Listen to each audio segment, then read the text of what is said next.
Hello বন্ধুরা, আজ আমি তোমাদের কাছে নতুন একটা রেসিপি নিয়ে এসেছি। আজ আমি স্ন্যাক্স বানিয়ে তোমাদেরকে দেখাবো।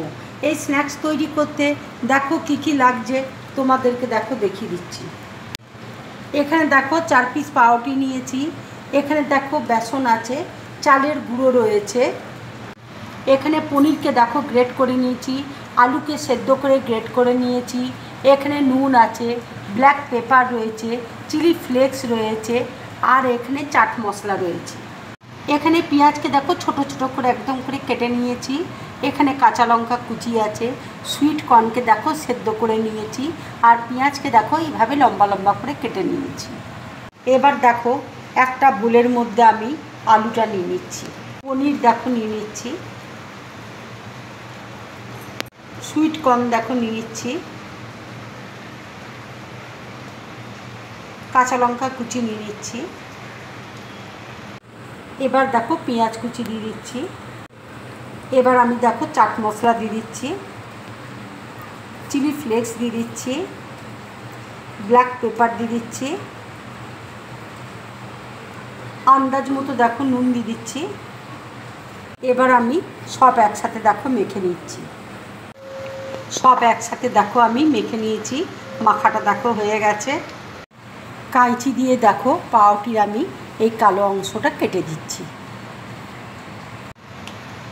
ঠিক দেখো এইভাবে আমি কেটে নিচ্ছি। এইভাবে দেখো আমি কেটে নিয়েছি।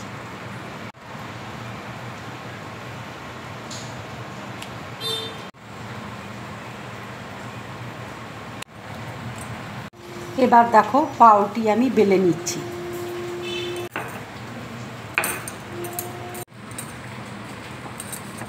দেখো ঠিক এইভাবে আমি বেলে নিয়েছি। দেখো আর একটা দেখো বেলে তোমাদেরকে দেখাচ্ছি।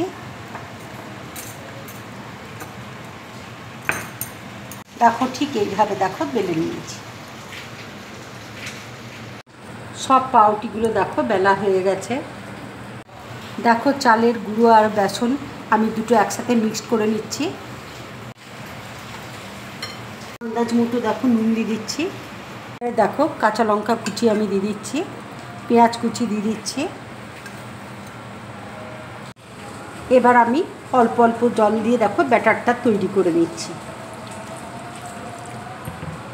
দেখো ব্যাটারটা তৈরি করেছি, খুব পাতলাও না খুব মোটাও না, ঠিক এইভাবে দেখো ব্যাটারটা তৈরি করেছি। এবার দেখো পাউরুটির মধ্যে আমি পুরটা দেখো দিয়ে দিচ্ছি।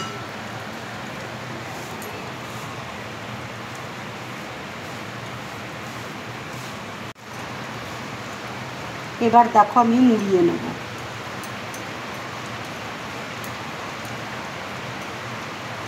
ঠিক এইভাবে দেখো মুড়িয়ে নিচ্ছি।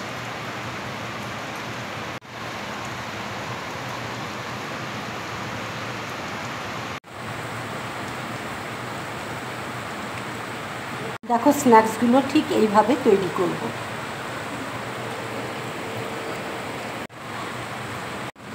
আর একটা দেখো করে তোমাদেরকে দেখাচ্ছি।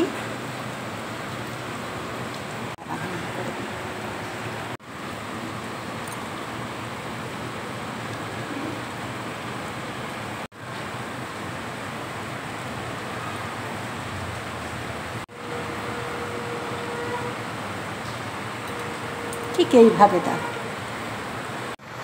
সব স্ন্যাক্সগুলো দেখো আমার তৈরি হয়ে গেছে। এবার দেখো ব্যাটারের মধ্যে আমি ডুবিয়ে নিচ্ছি।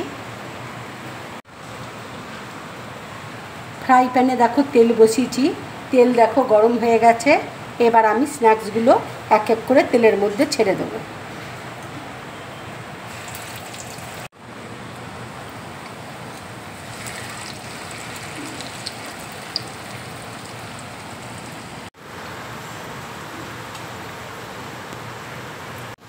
বন্ধুরা, তোমরা এইভাবে স্ন্যাক্স বানিয়ে সকালে ব্রেকফাস্টে খাবে কিংবা বিকেলবেলা চায়ের সাথে খাবে।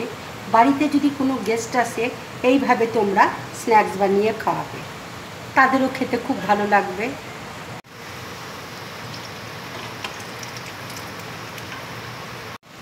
দেখো সবগুলো ভাজা হয়ে গেছে। এবার আমি প্লেটের মধ্যে তুলে নিচ্ছি।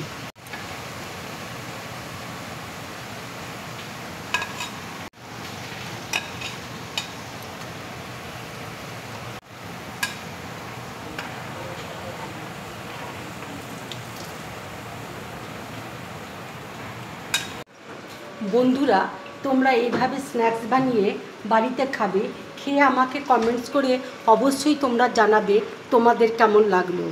যদি আমার এই রেসিপিটা তোমাদের ভালো লাগে তাহলে লাইক করবে, শেয়ার করবে আর ডিম ব্লগ চ্যানেলটাকে সাবস্ক্রাইব করবে। তোমরা বেশি করে কমেন্টস করবে, তাহলে আমার খুব ভালো লাগবে। নমস্কার।